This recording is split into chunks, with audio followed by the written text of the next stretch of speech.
నెల్లూరు జిల్లా ఆత్మకూరు పట్టణంలో వేసవి తాపాన్ని దృష్టిలో ఉంచుకుని స్థానిక పోలీసుల సహకారంతో చలివేంద్రాన్ని ఏర్పాటు చేశారు.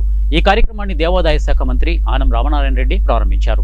ఈ సందర్భంగా మంత్రి మాట్లాడుతూ వేసవి కాలంలో ప్రజలకు మంచినీటి సరఫరా తప్పనిసరి అని అన్ని ముఖ్య ప్రాంతాల్లో చలివేంద్రాలను ఏర్పాటు చేయాలని అధికారులను ఆదేశించారు.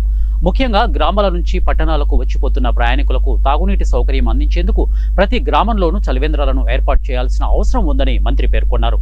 త్వరలోనే జిల్లాలోని అన్ని ముఖ్య పట్టణాలు, గ్రామాల్లో చలివేంద్రాల ఏర్పాటుకు ప్రత్యేక చర్యలు తీసుకుంటామని తెలిపారు. ప్రజల కోసం నిరంతరం సేవలు అందిస్తున్న పోలీసులకు మంత్రి ప్రత్యేకంగా అభినందనలు తెలియజేశారు.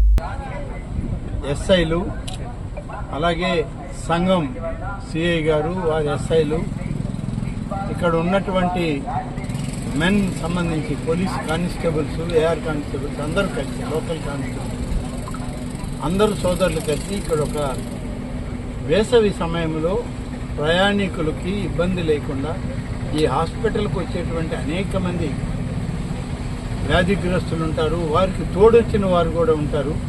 వారందరికి కూడా ఎటువంటి ఇబ్బంది కలగకుండా దాహార్తి తీర్చడానికి ఒక చలివందరం లాగా ఇక్కడ ఏర్పాటు చేయడం చాలా గొప్ప విషయం. చాలా మంచి మనస్సుతో పోలీస్ సోదరులందరూ కలిసి చేసిన ఈ ప్రయత్నానికి రాష్ట్ర ప్రభుత్వం నుంచి ఈ ప్రాంత ప్రతినిధిగా నేను వారందరికీ నా హృదయపూర్వక ధన్యవాదాలని, అభినందనల్ని తెలియజేస్తాను. ఇలాంటి చలివేంద్రాలు ప్రతి ప్రాంతంలో కూడా సివిలియన్స్ కూడా ఏర్పాటు చేయాల్సిన అవసరం ఉంది. నాకు తెలిసిన వరకు దీని తర్వాత అధికారులకు కూడా ఆదేశాలు ఇవ్వడం జరుగుతుంది. ప్రతి గ్రామ పంచాయతీకి